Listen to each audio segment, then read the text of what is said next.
Blog Talk Radio. Brought to you by Satanic International Network. You're listening to the Ooze.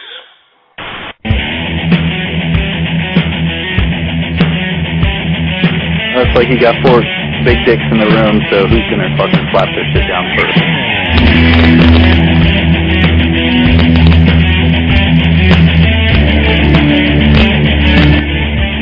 Stifle it, basically, and then focus on the problem at hand. You're not dealing with the emotion, you're dealing with the issue.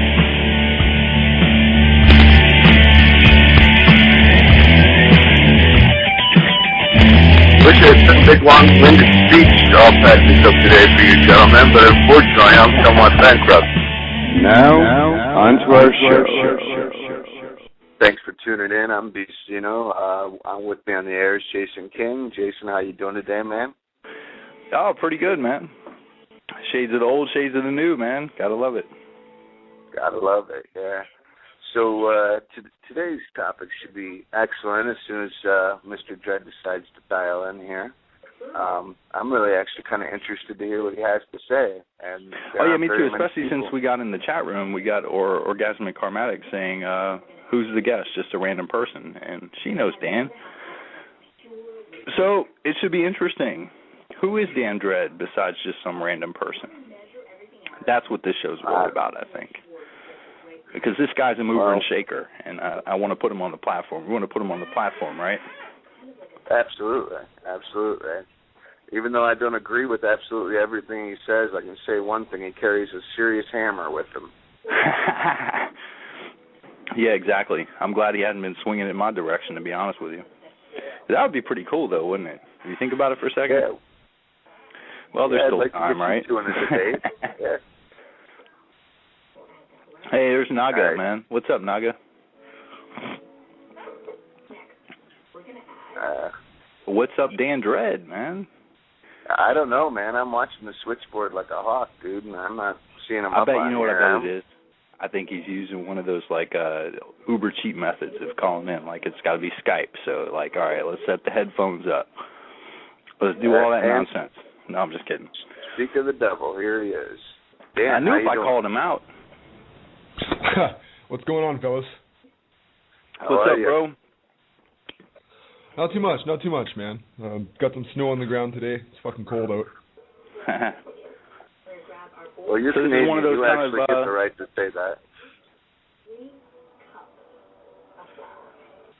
I was going to say, this is one of those the floor is yours type things, dude.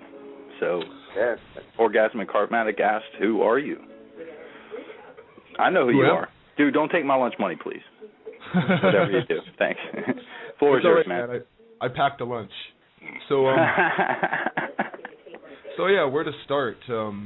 Autodiabolic Method. It's an approach that I've devised. Well, really, it's what I've been doing all along. It's just a title that I've given to, my particular take on Satanism and how to do it. I don't really know where to start. And there's so much material. Okay, how about start with the word itself? How is it different from Satanism in general? Because obviously this is your contribution to the current. Understanding the current. Autodiabolic Method is it's a means to an end. The goal is to free oneself from the mental chains and ideas imposed by society. The levels that they run on is manifold. We have religion, we have society, MTV culture, we have nationalism, all these different things that are sort of pushing us to behave in a certain way that causes us to behave like in a certain way, like how to put this the people at the top sort of want the society to function in a certain manner, and the Autodiabolic Method is standing in opposition to that, manifesting as the adversary, questioning all ideas that are presented to you in a way that causes you to possibly identify them as not beneficial, and being able to free your mind in such a way that that will So you're basically trying to help people break the shackles of normalcy or idiocy or retardedness, just the general human malaise that is there. I mean, I consider myself to be a, what's the word I'm looking for here? Somebody that hates people. What's it called again? Misanthropic. There you go. Exactly. Yeah. So I consider myself to be mildly in that vein. And so I think what you're trying to say is I'd rather be more people like me, in other words. Or like, not just you, it don't have to be exactly like you, but you want people to maybe wake up and smell the coffee a little bit is what you're saying.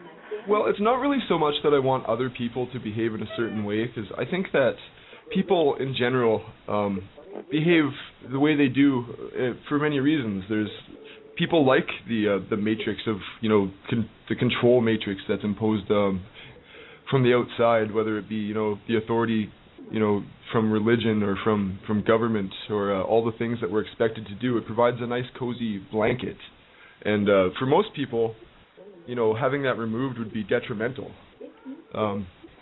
And most of these things that cause us to behave the way we do are hidden from conscious awareness.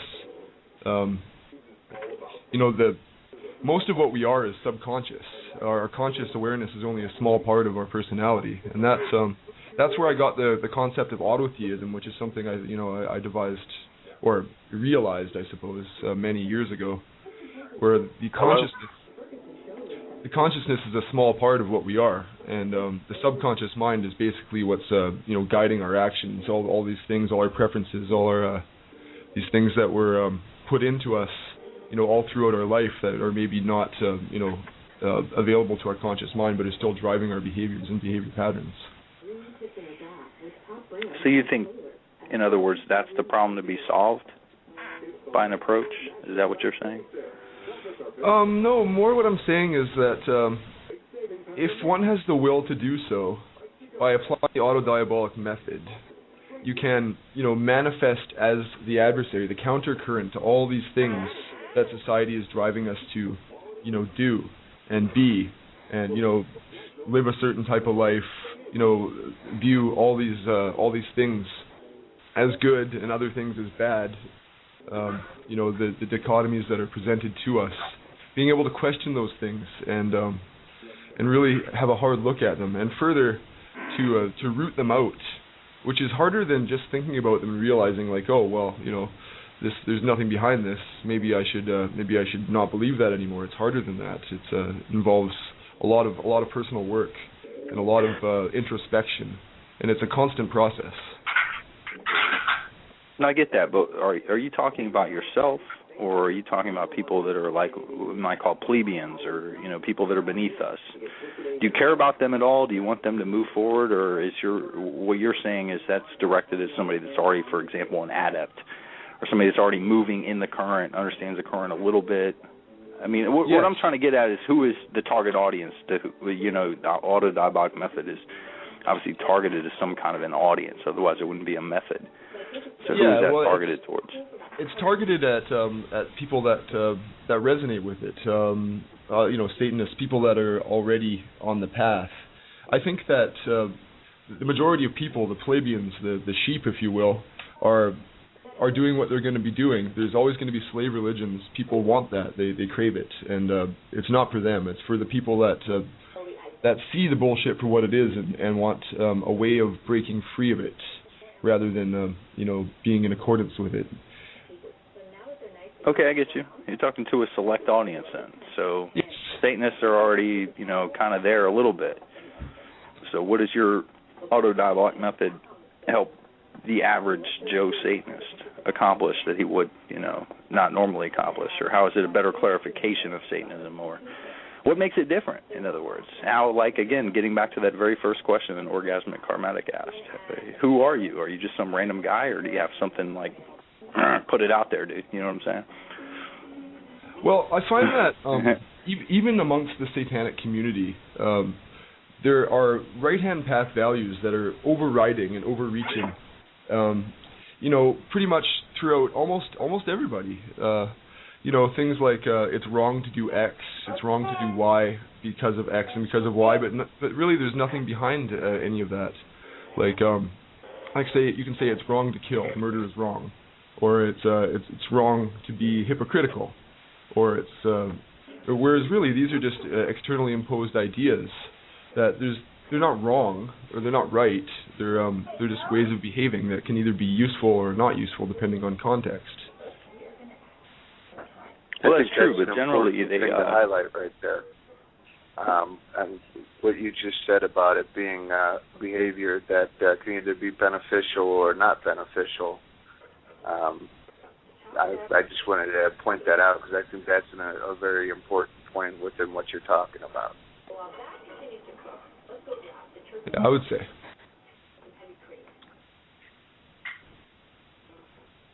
So, I guess how I arrived at it, throughout the years, I've been online doing this for a really long time. About 16 years I've been online, observing the currents of what's going on. Before that, I considered myself a Satanist before there was an internet, and I just assumed that everyone sort of understood it the way that I did. And then I come online and I see all these people doing Satanism in very different ways. And I was exposed to the Church of Satan and under Gilmore and got my eyes opened as to the drastic differences in what they were doing in compared to what Anton LaVey or what I thought Anton LaVey was saying. So for years I kind of assumed that there's a Satanist type and then everyone else was kind of doing something else, like type S personality, people that manifest the black flame, people that get it. And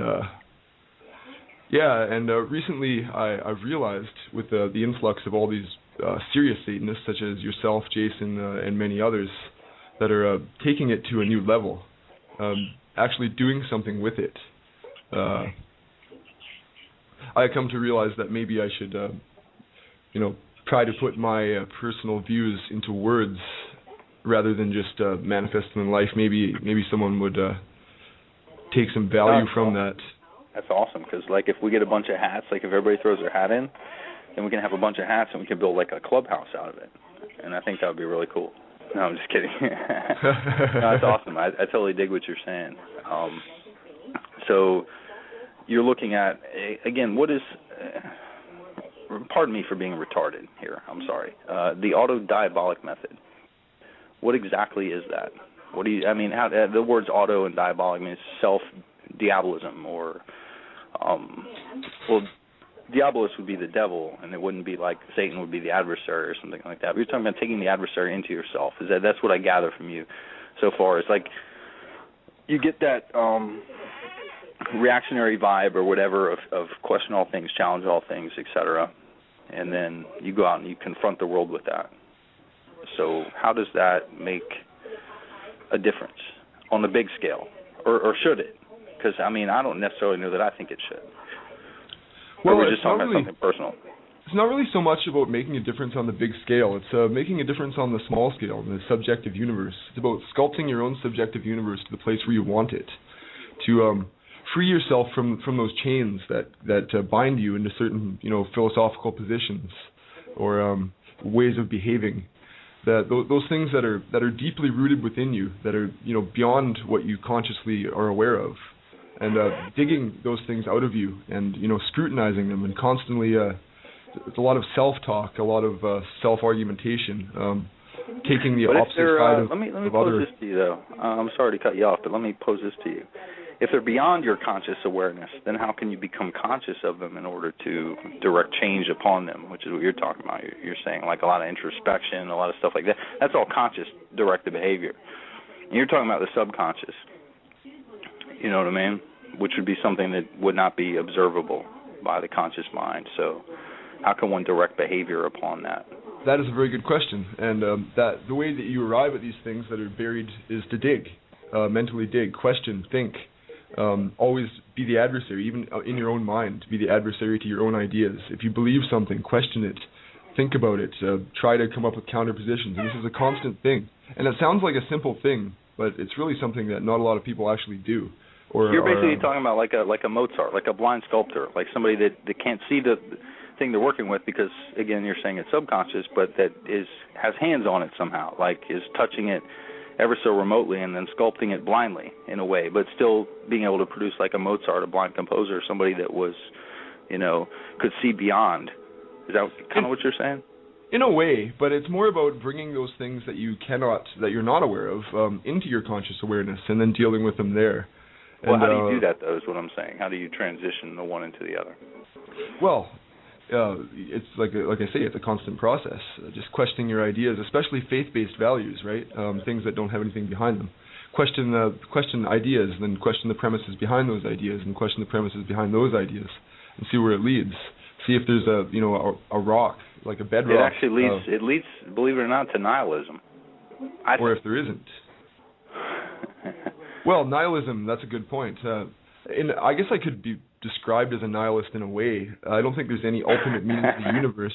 But in a way I'm not, though, because I think that people sculpt their own meaning, and I think that meaning is just as valid as any objective meaning could ever be. Any meaning but what if you have two people that have two different subjective meanings? Does either one of those have any kind of preference over the other? Or are they just as meaningful only, but only to the individual? In which case, if something is meaningful only to the individual, what real value does it have? I mean, I realize that's kind of circular, but that's essentially what the objectivist or, even dare say the Christian would be arguing here, is for something like an objective set of something that we can all call beautiful. Like if you and I listen to a piece of music, it might not be our favorite, but we could at least in it recognize some kind of beauty or something that transcended not just, any self, but our self, personally. Yeah, well, the thing is, there really is no objective meaning. There's subjective meaning that people can agree on.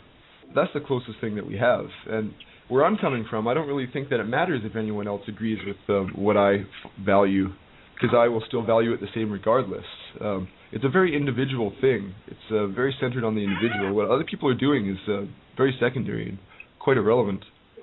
Like, if I believe X and you believe Y, and I have, reasons for believing X that I find sound, and I find your reasons for believing Y to be questionable, it really doesn't matter to me why you believe Y, because I'm sound in my belief in X, if that makes any sense.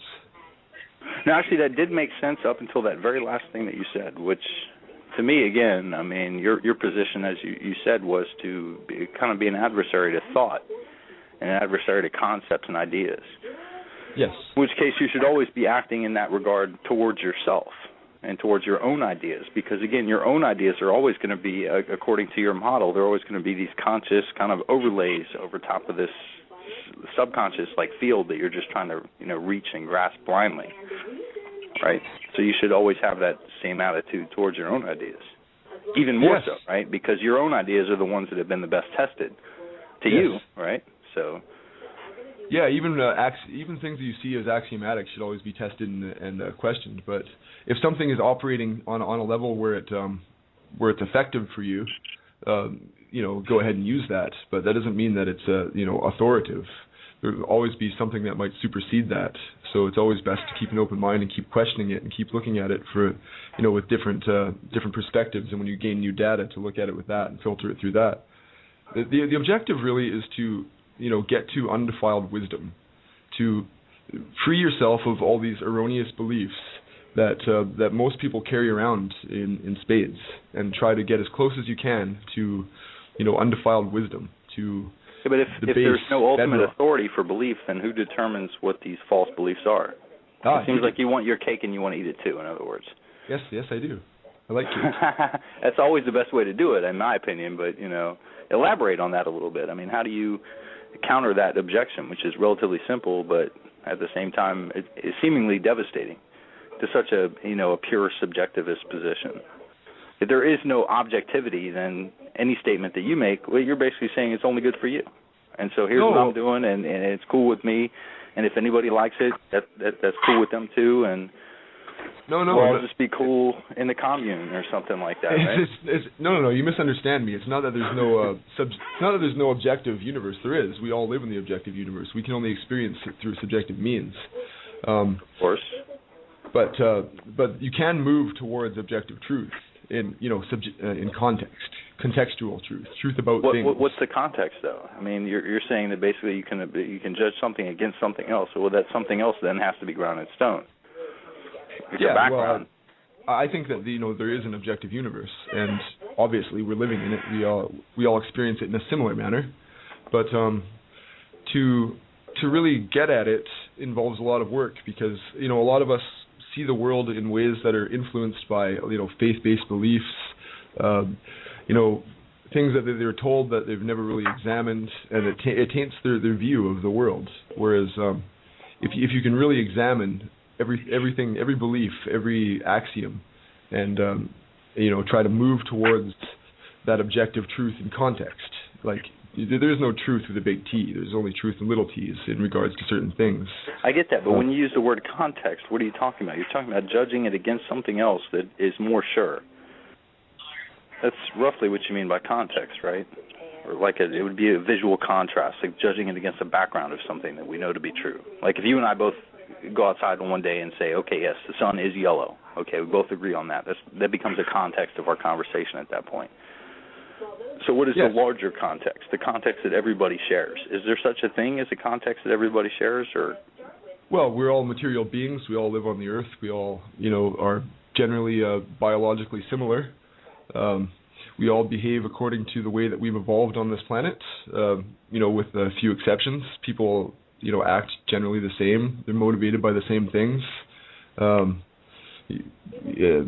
pretty much clones of each other with genetic variations, but there's a lot to be learned from that. Okay. Awesome. If that answers your question. No, it does. I mean, I think I might come across as like I'm cross-examining you, or like I'm being adversarial to you. That's on purpose, obviously.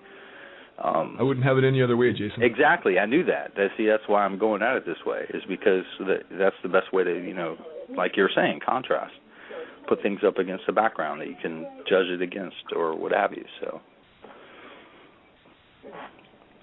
BCino? I'm just sitting here and I'm wondering, Andred, are you sure you haven't read any Gurdjieff or Ouspensky? No, I never have. I've been exposed to a lot of the things that you're talking about are things that are discussed and described in the process that they call self-remembering and self-observing. It's written in a very cryptic manner, but upon reading it, you can actually come out with it. Now, the rest of it, I'm unsure really, though, how any of it is any different than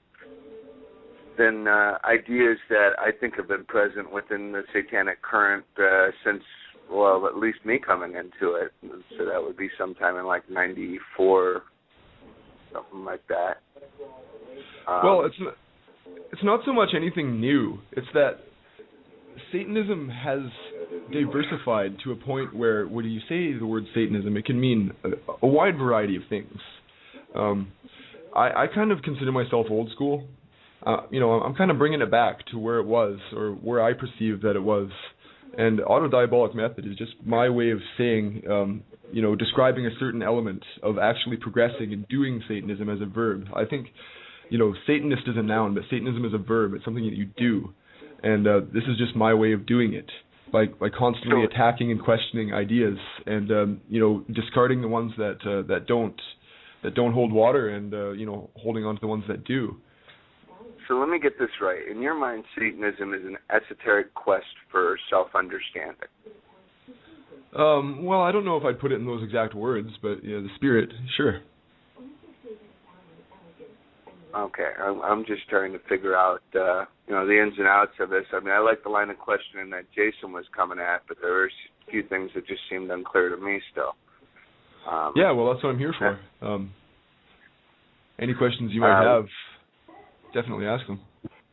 Now, I'm also kind of curious as to, what pitfalls you see in general Satanism that, obviously those would be what have been the driving force or the catalyst for you to develop this autodiabolic method. Otherwise, there would be no reason to reinvent the wheel, correct? Yes, that is correct. There's a phenomenon that is very prevalent on the internet especially that I like to describe as cotton candy Satanism. Now, cotton candy Satanism, I call it cotton candy because it's light, it's fluffy, and it's devoid of substance. And it's being furthered, and it's really grown and taken off to a level that's left what I consider to be actual Satanism in the dust. People are, afraid to question others' ideas. They accept others' ideas at face value, and they say, well, nobody's wrong, everybody's right. This can be Satanism, that can be Satanism. I don't agree with that. I think that Satanism means something. I think it's a specific path, and so you want that's what I'm trying to bring it back to. Yeah, I think it's a specific path that can be done, and my way is not the only way of doing it, but it's definitely a way, and it's the way that I've been doing it, for 20 years. So. Right, but obviously you feel your way is prevailing over some of the other ways that are out there. So, I guess this is what we're really trying to get at here is where the actual contrast is happening within its context. Sorry, can you say that one again? I missed that question. I was just stating that I guess the whole point of what both myself and Jason King were getting at is what the actual contrast of this is, and to some extent, this seems like the contrast is it's more of a throwback style of Satanism. Yeah, well, the thing is, I perceive, Satanism in large, as it is now, as being rather whitewashed. If you were to question like core ideals that comprise what is seen as being good and right, and you find a lot of those to be failing, you will end up in places where in a place where a lot of people will see you to be evil. Like if I reject ideas like murder is wrong, or that violence is wrong, or that conflict is wrong, a lot of people will see that as evil, and it's Satanism in a way it belongs in the dark. There should be no overriding drive to keep it socially acceptable, or as society's house nigger, trying to keep itself in a place where everyone will accept it, and it won't offend anybody. And I think that at its core, Satanism can be very offensive, because when you question people's ideas and you further destroy people's ideas, people get very upset and offended, and people don't want to think outside of the box. Well, interesting. I'm vibing with like almost everything you're saying, but then every now and then you say something that just doesn't quite fit with the rest of what you're saying. Like, for example, the way I interpret you, the way I read you, what I read you to be saying is that essentially Satanism is about like basically honing. This is why I loved your piece, The Fire, or The Flame, or it was The Fire or The Flame. I forget which one. The Fire, yeah. All right, yeah, exactly. I even made it a sticky on the forum. It's because that to me sums you up, and it sums to me Satanism up almost to a degree. And what you're talking about is like that personal alchemy, that alchemy of transforming the self, and that's really all you're really talking about. So objective statements and things about the world at large only matter insofar as they matter to that individual on that path. Do I read you somewhat right on that? Yeah, I could agree with that. I don't really see where there's any conflict. Perhaps it's just a misunderstanding. I don't know, what exactly do you find conflicting? No, I'm not saying. I'm saying that. Did I say that I was conflicting with you? No, I was saying that the conflict is within the self-transformation, the self-alchemy, the becoming a better person. It's like the fire is about the self. The fire is about putting oneself in the fire, putting one's own ideas in the fire, exactly, and thereby becoming greater. Yes. Molding the self, and then see, now this is where I screw up though, is that you every now and then go back to like the other people, the people that shouldn't matter or worth a hill of beans. Well, and you start saying things like, well, maybe they'll wake up, or you'll slide it in there somehow in your comments, and I just don't get that. I hear what you're saying. Like, if it's about me, why do I care what other people think or what other people are doing? And in a way, I don't. But in a way I do, because more people that are manifesting on a level that jives with what I'm doing gives me a greater pool of resources through which to improve upon what I'm doing. that's the whole reason that I'm here and that I frequent places like this. It's, putting your own ideas through the fire inside your mind is definitely a big part of it. But exposing them to other people's ideas, where they can attack them or scrutinize them from angles that you might not have thought of yourself, can provide you a lot of perspective, and it certainly has. Actually, I totally agree. That's why I always seek out the strongest opposition that I can. That's the entire reason I joined the 600 Club. By the way, my whatever was approved, so I can get on there now. I just got to make my icon, because I can't get on there unless I have my icon. I'm a black light flowing and all that kind of bullshit. But I look forward to that. The point is, the whole reason I joined that, not only because you and some others of note are there, but also because Michael Aquino is there. And I really do have some philosophical things, just some general things about his paradigm that I want to confront him on. And I'm not going to do it disrespectfully at first. I mean, if you know me by now, you know that, I do disrespect the fuck out of people at times. But it's all based on the level that I perceive in you. So if I think you're smart or, you got something to fucking say, I'm not going to come at you like that. But if I think you're a fucking moron and that's how you got to be dealt, then that's the way I deal you. You know what I mean? I know exactly what you mean, because I've been doing that exact same thing for many, many years, man. I think that's why I like you. I've been manifesting that way on the web for at least 15 years, man. That's what I've been doing. So the people that I like the most are the people like yourself that I can cross swords with and have fun with it and be like, that guy actually tested me. It was like, it's not like these other motherfuckers where it was just like me swiping my sword and cutting heads off left, right, and center. But this guy actually, put me on the button. You know what I mean? Made me think about something for a second. Made me pause before I answered the question. You know what I mean? So yeah, yes, I get exactly where you're coming from. I think it's pretty cool and stuff like that. We're always going to disagree on some shit. But see, this is where I play Venger Satanis on the show and be all conciliatory. When Beast was getting ready to fucking chop your head off. No, I'm just kidding. I'm kidding. Joke, Beast. Beast, wake up. I'm here, dude, man. I'm chuckling at you, chicken wings. I'm fucking with y'all both big time. So we're at the halfway mark, man. I think we should take some fucking calls, man. Yeah, I think that's a good idea. I think some of these people in the chat, people that I see all the time, all over the place, it's everybody back and forth. Michael Joaquin, Naga, obviously. Well, don't let him on because he'll chew the mic up like ain't nobody's business. Wicked Pup, dude. I mean, some of these people need to call in. I don't see her on there right now, but Orgasmic Karmatic. So, yeah. Yeah, she's there, man. Somebody call in and be a man or woman or whatever it takes, you know what I mean? Confront Dan Dredd, man. Put him to the question like he wants you to. Yes, I do. He wants I want you to. Nothing more. He wants you to. Bring it on. That's what I want. I ain't begging, man. This is going to get pathetic if I have to sit here and keep calling these people out, because then I'm going to get worse and worse and worse, and it's going to be like, you're going to want to shut me up by calling in. Is basically what's going to happen here. You know what I mean? No, but anyway, Dan. So what's the last good movie you saw? What's the last 5-star movie you saw? Something really awesome. To the satanic audience that might want to hear your thoughts on some like The Arts or some shit like that. You know what? I don't watch a lot of movies. The last movie I saw, I can't even think of it. Yeah. Fuck, dude. Right, you just took the wind out of my sails there big time, dude. Last good book you read. How about that? Does that work? I guess.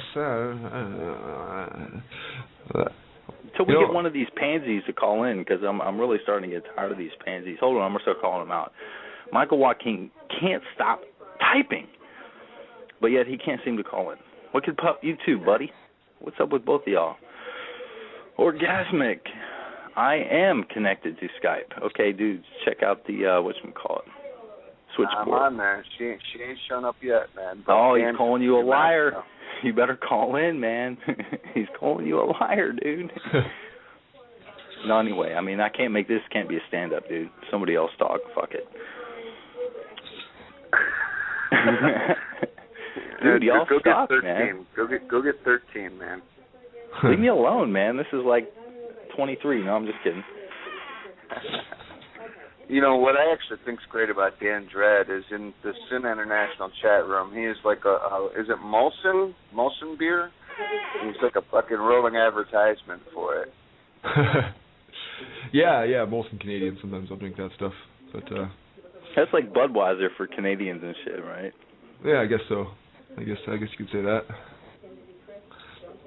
But yeah, no, I mean, I don't feel like I've covered all the bases of what it is I'm talking about. I feel like there's some holes, and that they should be filled in. Like, for instance, the atheism-theism divide. You know, you have your atheistic Satanists and you have your theistic Satanists, and I think that's archaic and should be lost. Like, I don't really think that it's really meaningful in any given way. Like, atheism is defining yourself in relation to one specific thing that you don't believe. So I don't find that useful. I think that there's a third side, and that's where autotheism comes in, where the nature of that belief or the propensity to believe that is it's a psychological construct. It's something that's in us. That's either put there by society or has been evolved throughout the last 10,000 years as maybe a reaction to our sense of oncoming death, the fact that we the awareness of our mortality, and that's what I think the God is. I made a post about that. Like, the actual manifestation of divinity is something in our heads, in our subconscious minds, and that's where ritual really comes in. Ritualizing is communicating with your subconscious mind, and that also relates to the Autodiabolic Method, which is being the adversary to your own subconscious mind and trying to root out those things that are in there that you don't want there.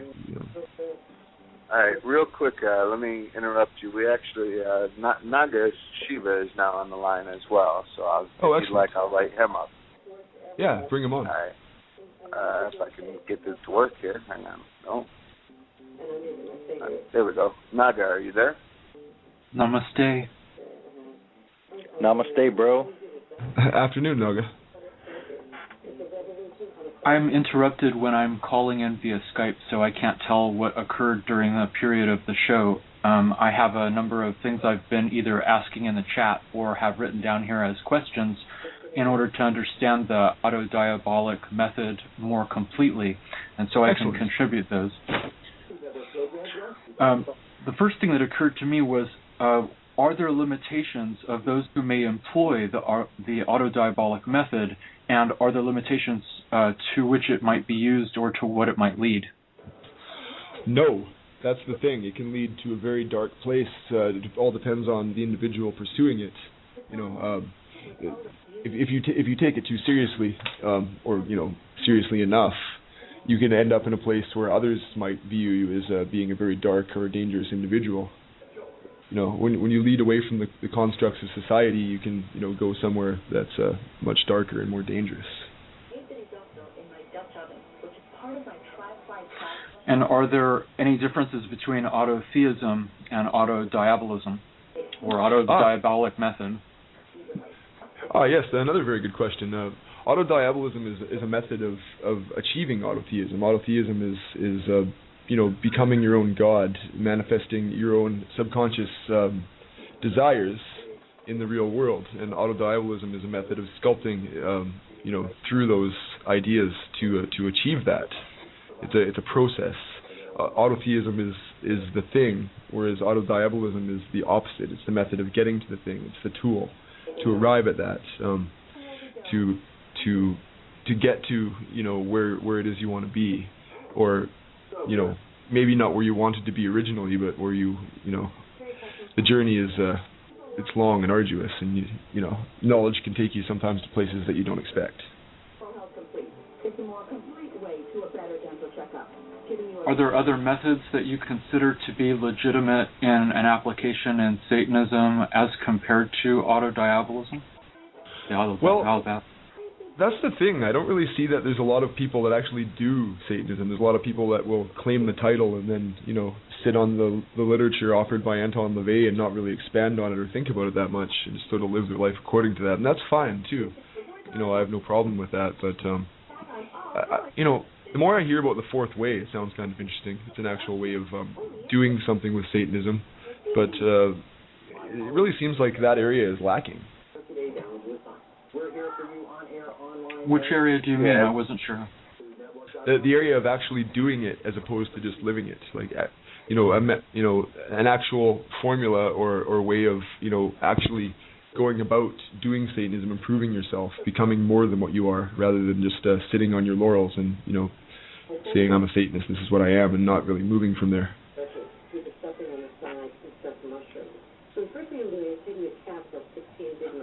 Okay, real quick, I've got Dark Fool on the line as well, so I'm going to light him up. Fool, you're on the air. Hey, what's going on, everyone? Jan, quick question. My one question was, are there other methods that can be applied alongside with the diabolic method, or can they all kind of be seen as one? For example, the Socratic method. Sure. I mean, I don't see any reason why not. The autodiabolic method is basically just attacking your and others' views to the point where the ones that are weak will fail and the ones that are strong will stand, and that's definitely compatible with other forms of thought. It's not a system unto itself. It's just a way of doing something in specific, a tool. And do you have any other methods that you would recommend? No, not really. I mean, like I say, I've heard good things about the fourth way, but I don't really know enough about it. But I know that there's people that I respect that are using it and have nothing but good things to say about it. Other than that, there's not really like I say, in the left-hand path, there's not really many ways of actually going about accomplishing anything. It seems like that area in general has been sorely lacking. How do you see the left-hand path as relating to Satanism? I see them as synonymous. I see my particular definition of the left-hand path is an internal manifestation of divinity or authority, rather than externally imposed. I see that externally imposed ideas and ideas of divinity and such are the epitome of the right-hand path, and inverting that paradigm to the point where you are the authority, which is easy to say, not so easy to do. That is the epitome of the left-hand path and Satanism. I think they're the same thing. I don't think there are other forms of left-hand path. If I could interject just for a really quick second, if you actually believe that and believe that to be completely and utterly true, then even what might be nominally called the right-hand path would also be left-hand path, because everything is determined by the self. Once you understand that everything is determined by the self, then everything is determined by the self. Yes. Hence, you would theoretically be collapsing the right-hand path distinction and the dichotomy and saying that it's actually just a false projection of what is naturally left-hand path in every case. That's a very solid point, Jason. It's something that I've thought about myself. It's all everything in your mind is it's all put there by yourself. It's just a matter of whether or not you will accept other ideas as authoritative, or whether you'll put yourself in that position of authority. The right-hand path and all those ideas that are externally introduced still have to be, internally accepted. It's just a matter of where you believe the authority to be, whether you believe that, God is the ultimate arbiter, or if you believe that government is the ultimate arbiter, or do you believe that you are, and that you have the power to change it and, decide for yourself what is right and what is good. And like I say... Well, see, that's exactly what I'm saying, is that in all those cases, I'm sorry to cut you off, but in all those cases, it is ultimately the person. If you understand this, then it is the person, and they can hypothesize themselves as God or the state or what have you, but it ultimately boils down to the person.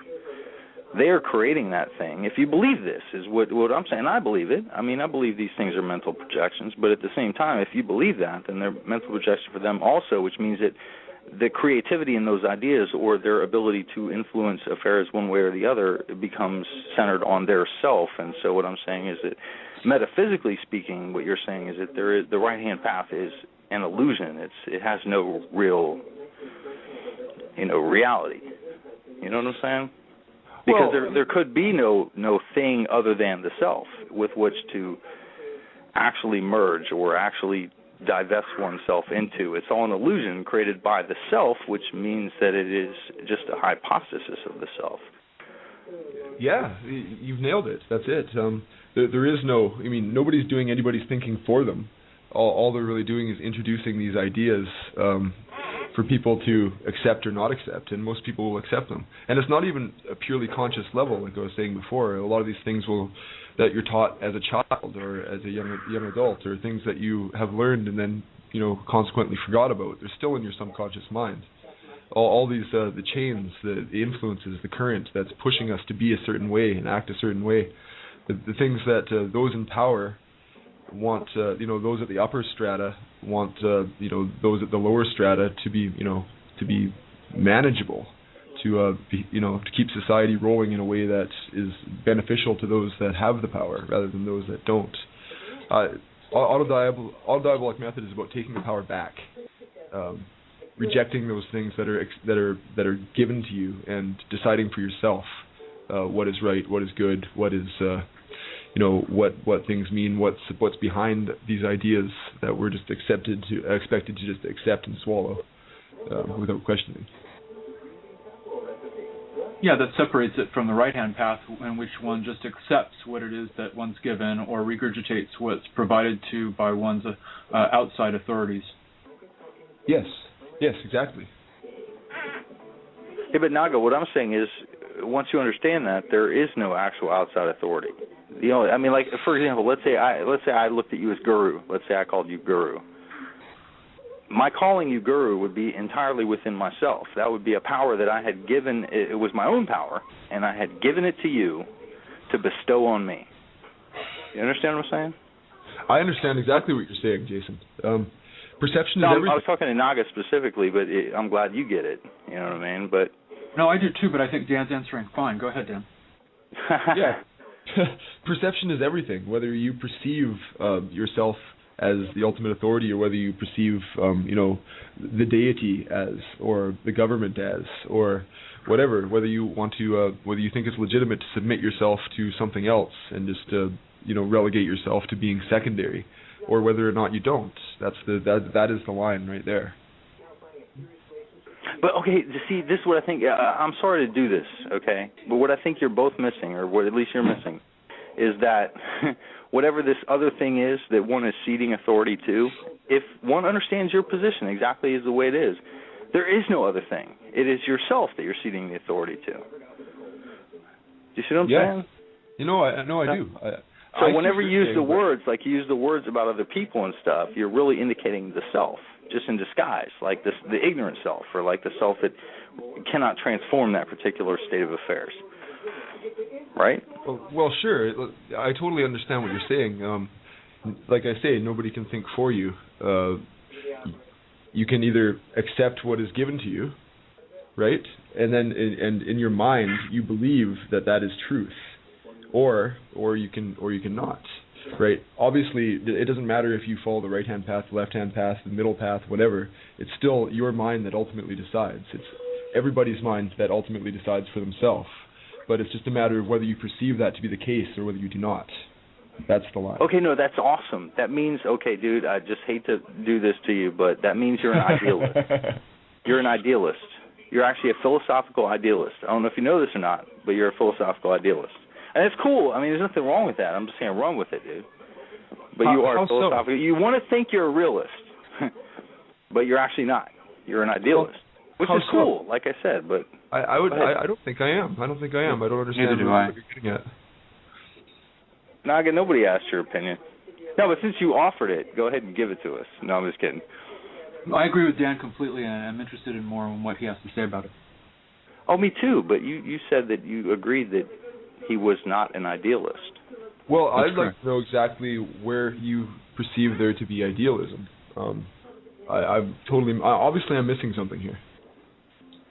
Idealism is about the self being primary in the self-world dichotomy. Well, that's and all of your theory reduces to self. It reduces to self-empowerment, self-action, everything. So that's the pole that you're collapsing the other pole into. Right? Yeah. Well, how is that idealistic though? That's just the state of affairs. That's just the definition of idealism. That's what idealism is philosophically. It's when you collapse the world pole into the self. If you don't analyze it right, it becomes solipsism, which is that there is nothing other than the self, which is obviously pure silliness. And I'm not saying that you're holding to a solipsistic position, but what I'm saying is that your position is idealistic in that the self being the ultimate arbiter means that there can be nothing objective that would in any way conflate the power of the self or defeat the power of the self. I mean, I'm sorry, that's idealism. That's just philosophical. I mean, it might be a weak idealism or whatever you want to call it, you know what I mean? But it is philosophically idealism. What? I disagree. Hey, go ahead. It's idealism is moving away from reality, like having, But X what is true, reality? That's what I'm Y. saying. You can't cut. No, I got to call it right now. What is reality? Reality other than is what you define it to be. Because I mean, let's take your position and be consistent with it. I mean, what would reality be other than what you define it to be? No, go ahead. You have the floor. I'm trying to cut you off. Go ahead. No, I'm serious. Go ahead, dude. I'm gonna shut up. That's the last I said of anything. Well, philosophically, all yours, Dan. Philosophically, reality is that we all, live inside of our own heads. That ideas are externally introduced, but ultimately it's our own brain that is the governor of our consciousness. And that's true of everybody. That's not idealism. That's just how it is. It's from there it just boils down to a matter of perception, whether or not you see authority or ideas, coming from the outside as true or as ultimate, or whether you choose to see them in a different way, which is what I see as the real way, which is closer to reality, which is that we do decide for ourselves, that truth is manufactured within our own minds, whether or not it's accepted truth given to us from the outside, or whether or not it's manufactured within our own minds. It's ultimately the same thing. It's just two approaches to the same, to the same thing. I don't really see any idealism in that, but maybe I'm missing something here. I don't know. Is engaging it part of it also, besides just perception, but the accepting of the reins of authority oneself? Oh, what do you mean? You mean, I don't understand the question. Beyond just perceiving that one is one's authority, one's own authority, does it matter in the Autodiabolic Method to seize those reins and to actively engage, to do things in the knowledge of it? Well, yes, that's the whole point. I think that no matter who you are, or no matter how free you think you are, there's still there's a lot of work to be done. There's a lot of things that are in our subconscious mind, the vast pool of ideas and the memoplex of things that have just been introduced to us that we accept and that we don't question. There's so much that for our conscious mind to tackle it all would literally take a lifetime. So it's a process that never ends. Digging out these chains, snapping them, freeing your mind a little bit at a time.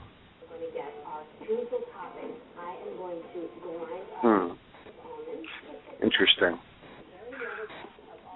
I don't know. I've got to kind of say that Jason King had a solid point here. I'm looking back through any notes I have on idealism and the fact that you're presenting it as everything originating from the self or being purely subjective. I'm trying to find your position here, man. It's just self-centeredness. It seems to me. It's not that things originate from the self. That's the problem. They don't. We are subjected to exterior influences our entire life. Bevies of them. They come from everywhere. Things that we're conscious of, things that we're not conscious of. It boils down to a matter of being aware of that. Being aware of that we are, in fact, being largely controlled by exterior influences, and being able to, and having the desire to take the reins back. And guide your own destiny, guide your own life, and it's not really a matter of idealism, rather than waking up to the real. Waking up and smelling the coffee and doing something about that, or doing something with it, or not.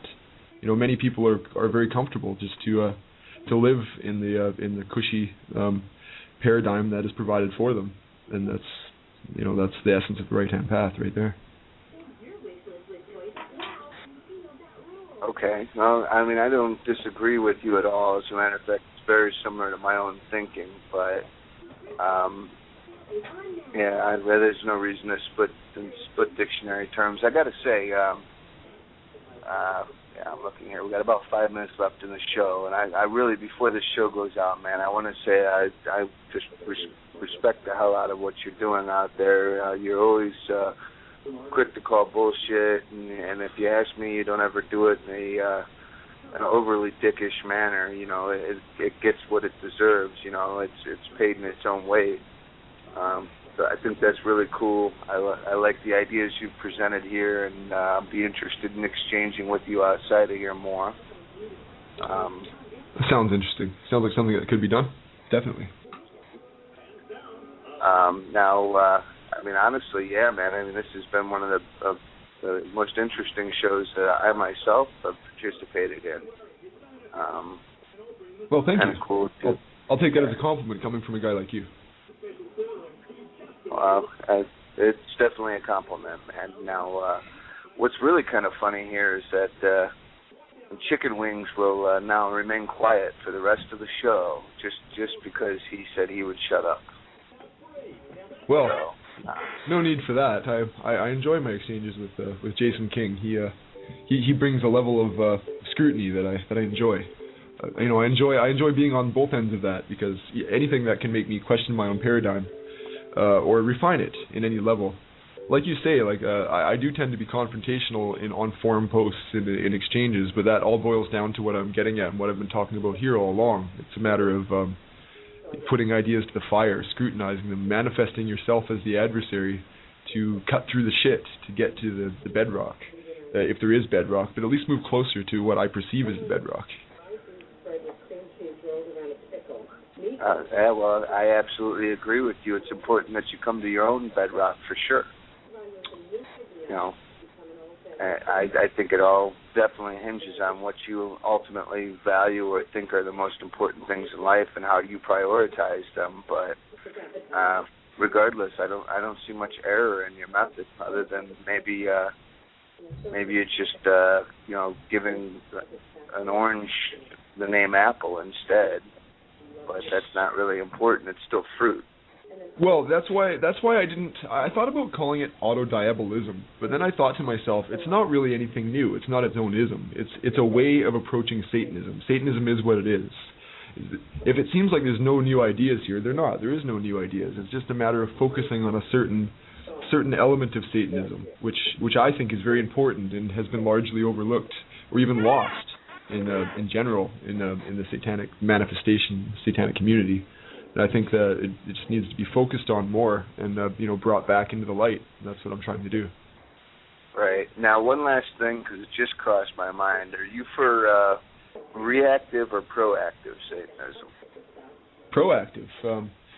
I think that that things are what they are. Like how many Satanists will focus on Christianity or focus on Islam or whatever, and say, "Oh, these people are enslaved." Well, sure they are, but people crave slave religions and slave ideas.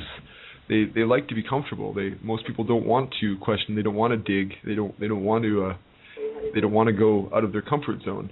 So I think to attack other ideas like Christianity is completely pointless. Even if you were to tear down Christianity tomorrow, something else would rise in its place to fill that same role, and it's a necessary function. So I think it's better just to work around it or be aware of it and put it to your advantage, use it to your advantage rather than try to attack it. So my opinion, that's a waste of energy. I absolutely agree with you, and it's actually one of the reasons why I've made myself more present than I have been in the years prior. I certainly think that there's a need for that kind of an understanding to develop. So I appreciate that you're kind of treading the same ground, man. Excellent. Well, thanks for having me on the show. I see we're almost out of time here. So. Yeah, about 30 seconds. Next week, I'm not really sure what I'm doing yet, so I guess everybody check Sin for update, or you can come here and check it out. I really appreciate you coming on, Dan, and we'd like to have you again in the future, definitely. I don't see that being a problem. Maybe we can talk about something, I don't know, more lighthearted or something, I don't know, or not. Anyway, I'll be in touch, buddy. All right. I'll catch everybody next week. Well, that was fun. Thanksgiving's my favorite holiday of the year.